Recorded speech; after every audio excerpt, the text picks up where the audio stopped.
What's happening, everybody? On today's show, it is all of our picks for SEC Week 11. We'll give you our predictions, matchup breakdowns, and much more. Can anyone pull off a big upset as the season winds down? Locked on SEC starts right now. You are Locked On SEC, your daily podcast on the Southeastern Conference. Part of the Locked On Podcast Network, your team every day.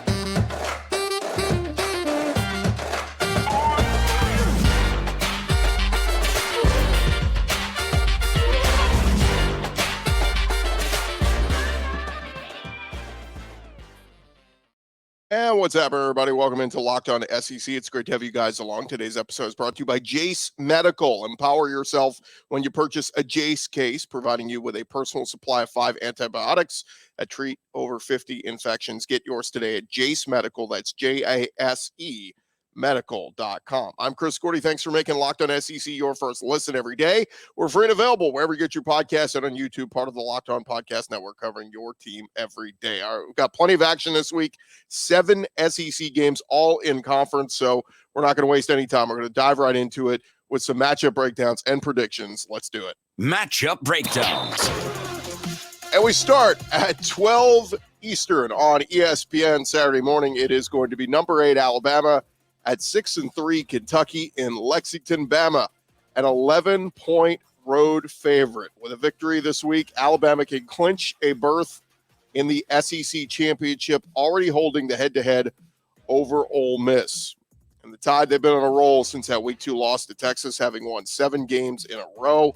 Of course, coming off of that impressive win over LSU just last Saturday. Kentucky, they're off a dominant win over Mississippi State, which snapped their 3-game losing streak. And several Wildcats are on the cusp of reaching milestones. Running back Ray Davis, the SEC's number 2 rusher, he had over 1,000 yards last season at Vanderbilt. He is just 97 yards shy of becoming the 15th Kentucky player to ever rush for 1,000 yards in a season. Now, their wide receivers, sophomore wide receivers Barian Brown and Dane Key, they need 16 and 50 yards respectively to reach 1,000 yards for their careers. Now, De'Aaron Jackson's 28-yard interception return for a touchdown last week at Mississippi State, that was Kentucky's 3rd pick 6 this season.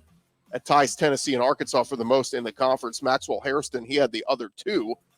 And Kentucky, they are among 4 teams tied for 7th with 8 interceptions overall. So they've had some takeaways. Can they do that to Jalen Milroe? Kentucky quarterback Devin Leary been kind of average this season after a lot of offseason fanfare coming over in the transfer portal from NC State.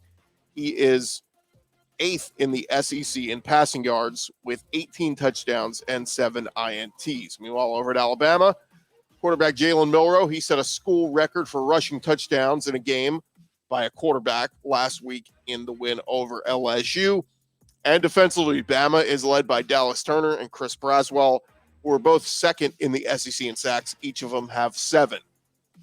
Running back Jace McClellan, he is 9th in the SEC with 632 yards, but with a good week this week, he can quickly jump into the top 5 in rushing if he goes off against Kentucky. Alabama, they have been perfect in games with similar kickoff times, whether in the East Coast or Central time zone, 11 a.m. Central or 12 Eastern. Nick Saban has led the Tide to a 27-0 mark with games that have kickoffs at 11:30 a.m. Central or earlier. 27-0. We're going to take the Tide. 11 points seems like a lot. I think both teams are maybe sleepwalking a little early. I think maybe it's close at halftime. I told our buddy Chris Marler earlier in the week, maybe it's like 10-7 Bama at the half, and then Bama pulls away in the second half. Give me Bama to cover the points, and Bama wins 38-17. I'm rooting for Kentucky. I want them to have a good game here. I want them to, maybe keep it close with Alabama. Would like to see, maybe Bama, they always kind of have that hangover after the LSU game, but that's in the past where we've had like 10-7 type LSU Bama games. That was not really a slugfest last week. It was a score fest. But, give me Bama to win, pulling away in the second half and winning big at Kentucky.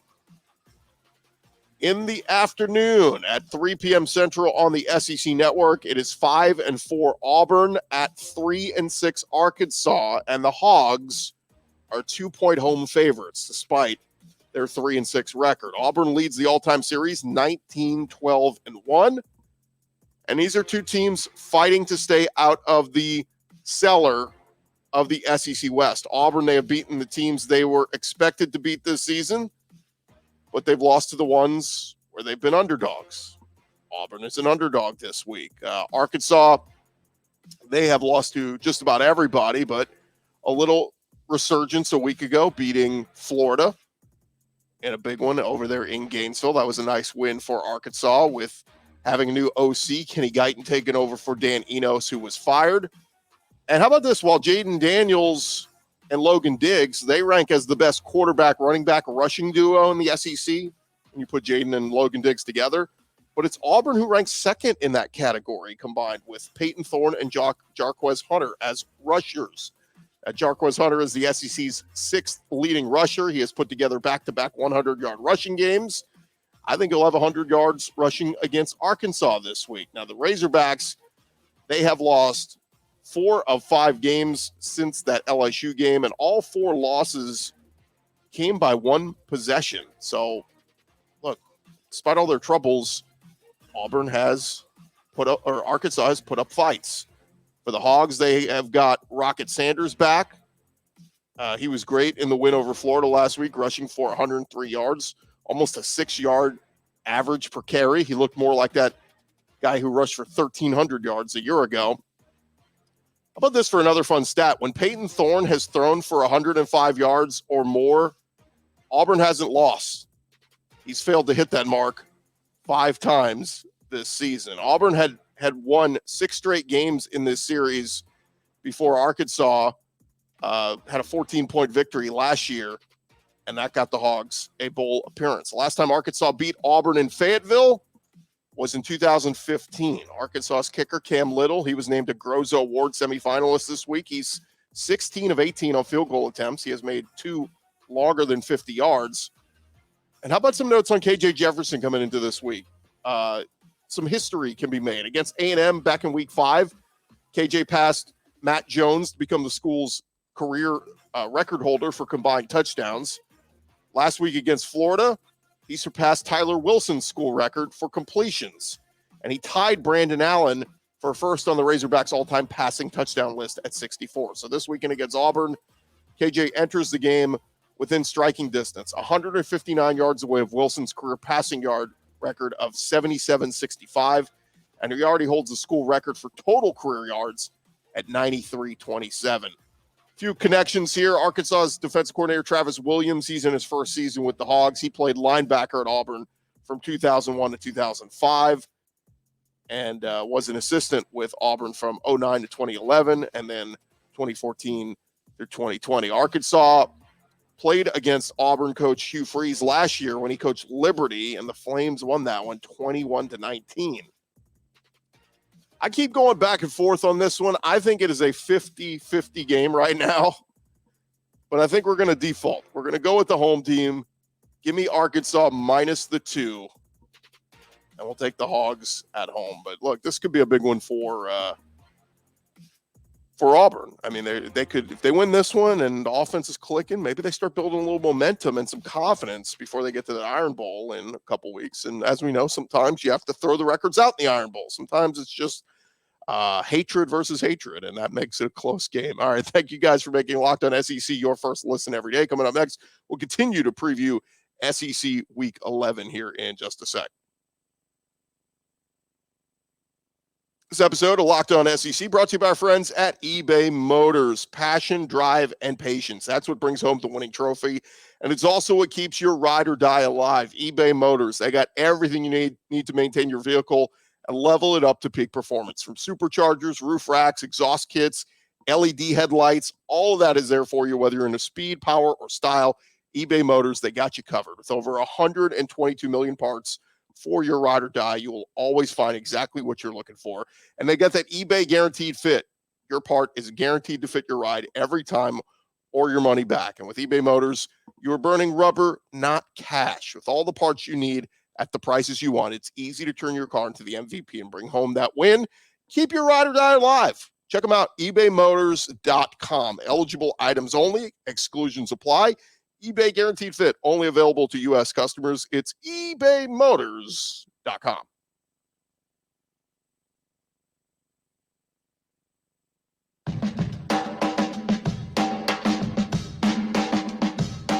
All right, rolling along here, Locked On SEC. Thank you guys for making us your first listen every day. Shout out to our everydayers. Keep on coming back and checking us out. And a reminder, every Friday, our Locked On College Football Preview Show across our Locked On College channel. So you can find that right here on Locked On SEC. We're previewing the SEC. They're talking big picture college football preview at all the games. So check that out. All right, let's dive back into it with our weekend matchup breakdowns. And next up, we are going to head out to Baton Rouge, as it is 5-4 Florida at number 19 LSU, 6:30 Central on the SEC Network. LSU, a 15.5-point favorite. Now, the big question here is Jayden Daniels going to play? He got knocked out of that Alabama game a week ago from a hit by Dallas Turner.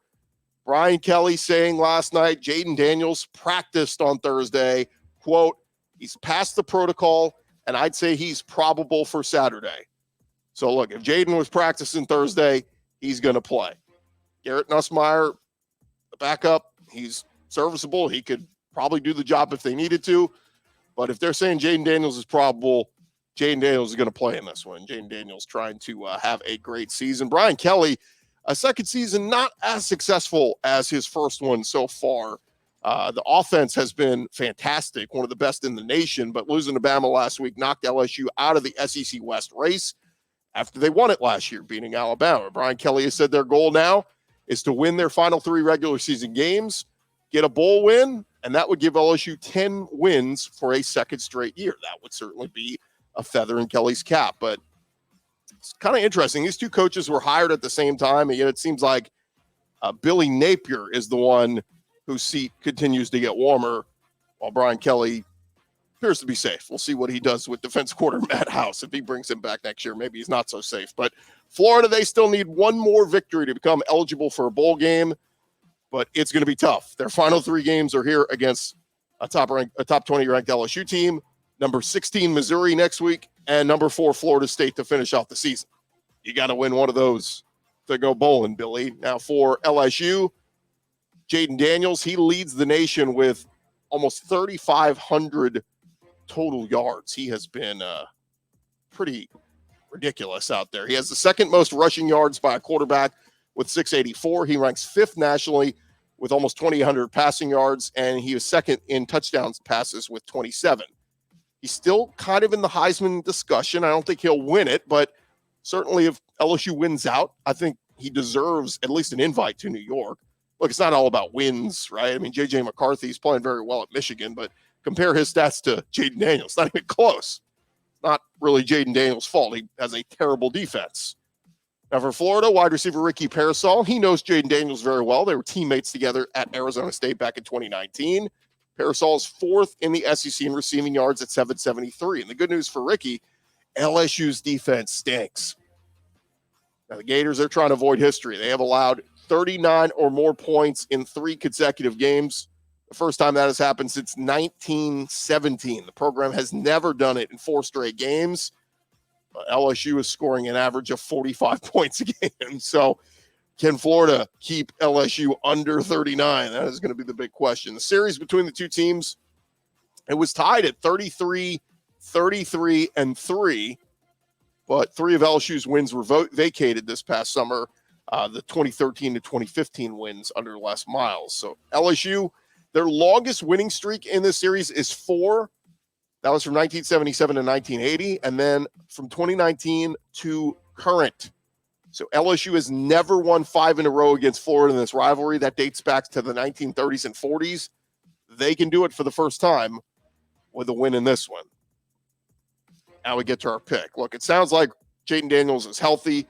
Florida's been not a great road team this year. They lost, of course, at Utah week 1. They got smoked at Kentucky. They eked out that 2-point road win at South Carolina.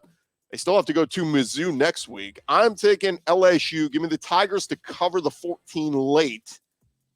LSU wins this one 45-28.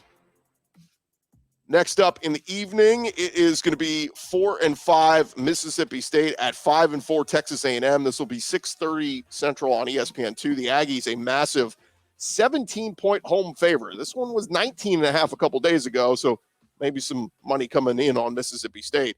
But State leads the series 9-7 all time. A&M, they need a win to become bowl eligible after they failed to get to one last year. The Aggies have lost 3 of 4. Capped by last week's 38-35 loss at Ole Miss. They will face Mississippi State, who is not very good. They're coming off of losses to Auburn and Kentucky.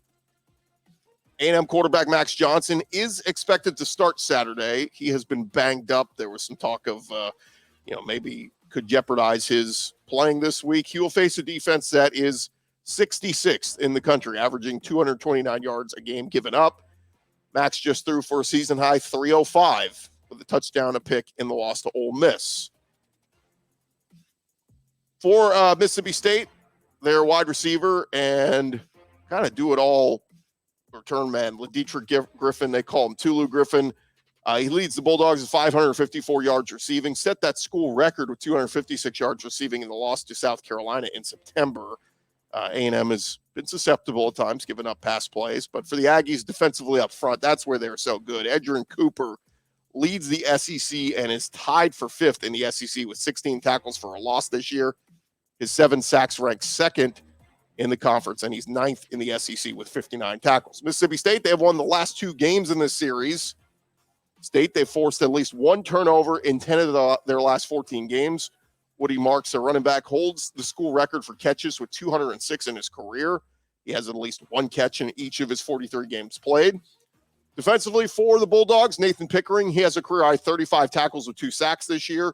Linebacker Jet Johnson leads the SEC with 92 tackles. And Bookie Watson, the other linebacker, he is 2nd in the conference with 87 tackles. They are tackling machines. The Aggies, they rank 6th in the SEC, averaging 32 points a game. They got the offense. Texas A&M, they lead Power 5 schools with 81 tackles for a loss, and they rank 2nd with 34 sacks. Shamar Turner, he has at least 1 tackle for a loss in 7 of A&M's 9 games. Anias Smith, he ranks 8th in the SEC, 72 yards receiving a game. I think the Aggies win and win big. I think Mississippi State's offense is stymied in College Station, and I'll take the Aggies winning this one 31-10, giving the Aggies a cover. All right, back to the morning at 12 Eastern on the SEC Network. It is 2-8 Vanderbilt at 3-6 South Carolina. The Gamecocks 14-point home favorites. Really a must-win for Shane Beamer in what's been a really rough season. South Carolina fighting for their postseason lives, while Vanderbilt wants to avoid going winless in the SEC. The Gamecocks have to win out if they hope to make third-year coach Shane Beamer 3 for 3 in reaching a bowl game. The Commodores, they're trying to avoid a second OFR in the 3 years that Clark Lee has been there. OFR meaning not winning a conference game. South Carolina receiver Xavier Leggett is 2nd in the SEC with 108 receiving yards a game. He had 9 catches for 217 and 2 touchdowns in the win over Jacksonville State a week ago. Vanderbilt linebacker Langston Patterson had a sack, a forced fumble, and a pick in their loss to Ole Miss 2 weeks ago. Spencer Rattler, he leads the SEC in pass attempts at 304. He is South Carolina is tied for last in the conference with 37 sacks allowed. So Spencer keeps throwing it up and keeps taking shots, but man, he is getting sacked a lot. South Carolina, they hold a 14-game win streak versus Vanderbilt. The Commodores' last win in the series came in 2007 when the school ended an 0-14 mark against then Gamecocks coach Steve Spurrier. Vanderbilt has at least 2 wins over every other SEC East team since their last win against South Carolina. Vandy wide receiver Will Shepard, he had 4 catches for 43 yards in Auburn's loss last week. Became the 8th Vanderbilt player to surpass 2,000 career receiving yards. Commodores will have their 5th straight season of 2 or fewer SEC wins. They are 3-36 in SEC play during this span. Not looking good for Clark Lee and company. The Gamecocks, they're looking for back-to-back wins for the first time since defeating Tennessee and Clemson to finish off last season. I'm going to take the Gamecocks to win this one and cover the 14. Give me South Carolina beating Vanderbilt 34-17. All right, coming up next on Locked On SEC, we will get to the two biggest games of the week. We'll give you some news and notes and things to watch for in that one. That's coming up in just a sec.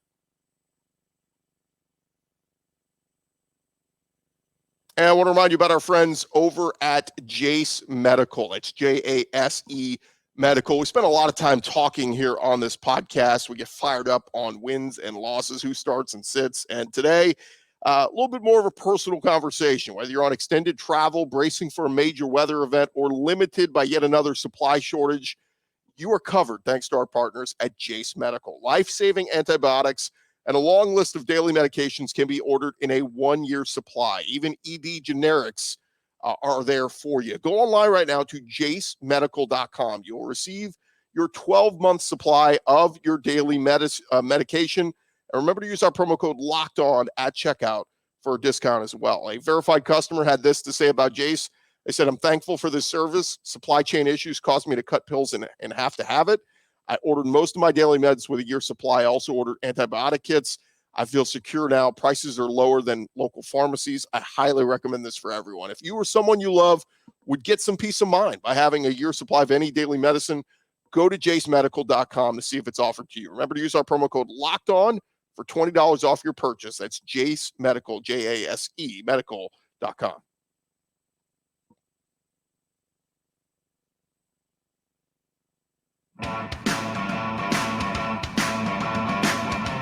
All right, diving back into it. We got two more games to get to here on Locked On SEC, getting ready for SEC Week 11, and they are the headliners of this week, so let's dive back into it. First up, at 3:30 Eastern on CBS, it is going to be number 13 Tennessee at number 14 Missouri.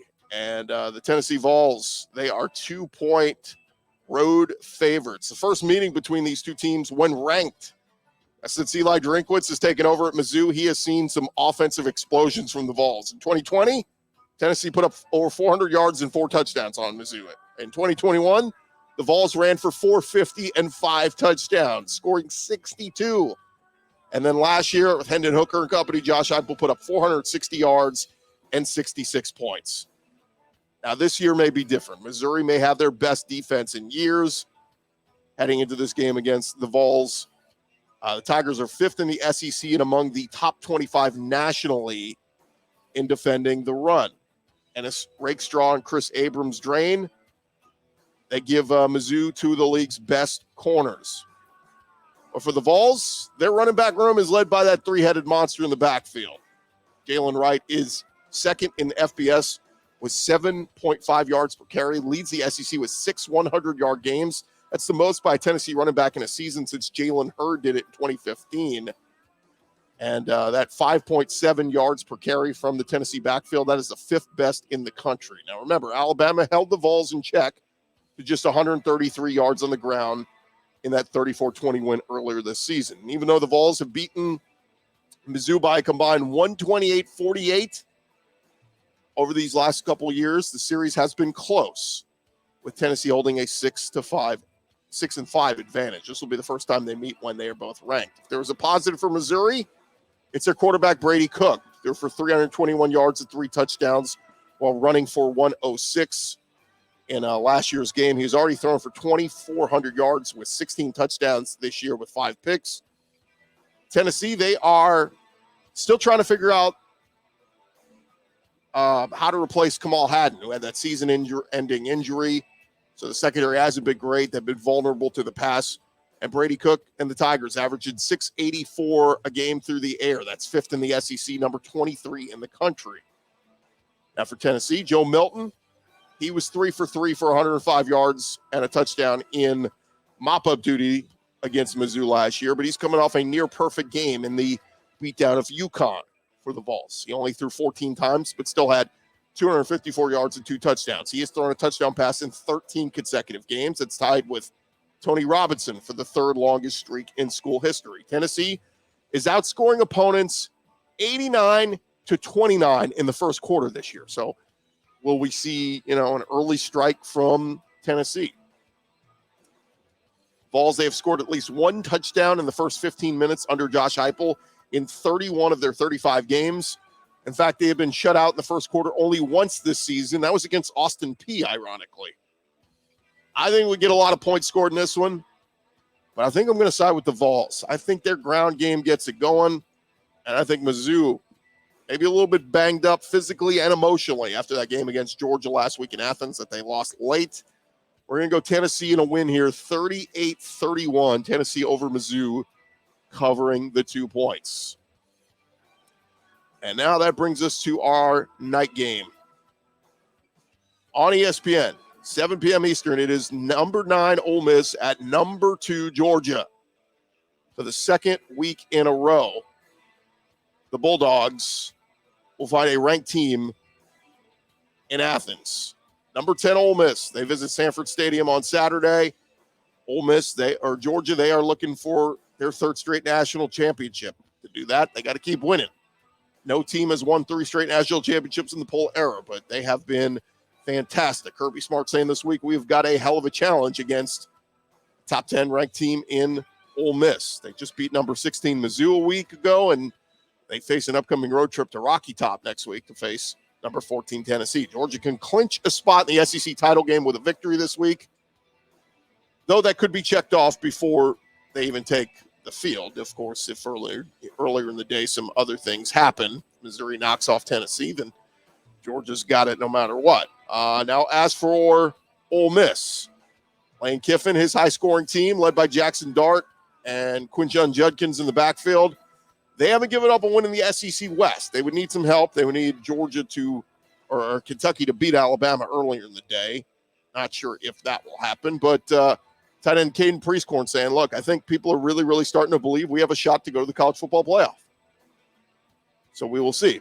Georgia, they're putting a lot of stuff on the line this week. Georgia has won 26 consecutive games, a school record, since their last loss to Alabama in the 2021 SEC championship game. The Bulldogs have not lost a regular season game since 2020, ripping off 36 wins in a row. Georgia also has a 24-game home win streak at Sanford Stadium. That ties the school mark set from 1980 to 83 in the Herschel Walker era. Georgia's been ranked number 1 in the AP for 21 consecutive weeks. That is tied with Miami for the second longest streak in the poll history. USC, they hold the record at 33 weeks in a row. Two of the nation's best QBs facing off in this one. Georgia has not missed a beat since losing Stetson Bennett. Carson Beck has been very good, completing more than 72% of his passes, 2,700 yards, 16 touchdowns with just 4 picks. Jackson Dart, he's completing 66% of his passes for nearly 2,500 yards, 16 touchdowns, 4 picks. So both quarterbacks very good, but Jackson Dart using his legs, rushing for over 330 yards and 7 touchdowns on the ground. Ole Miss, they have never beaten a team ranked number 1 in the AP poll. Ole Miss, remember, last season started 8-1 as well, only to lose their last 4 games. I like Georgia to win, and I like Georgia to win big. Give me the Bulldogs to win this one 45-23 and cover the 10.5. I'm sure, will Lane Kiffin take this audio and put it on a replay in the Ole Miss locker room? It feels like I'm putting myself in danger there. I don't know. I look at this matchup. I get it. Everybody thinks Ole Miss has a chance. Their offense is great, but it's in Athens at night, man. Georgia, I think, just flips a switch. I think they win going away. We saw this already this year. Remember against Kentucky, against Florida, and people doubted Georgia. They run away with it, man.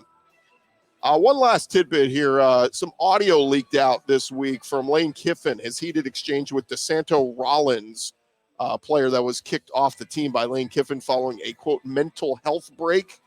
It was mentioned in a lawsuit back in September, but the audio came out this week of Lane Kiffin, and we'll see what happens. I just think it's worth mentioning because it's one of those stories that a lot of Ole Miss fans saying, why is this, what's the timing on this? Why is this coming out this week? But nonetheless, wherever you fall on it, listen to the audio. See if you, a lot of people side with Lane Kiffin saying, well, kid didn't live up to his responsibilities, mental health issues aside.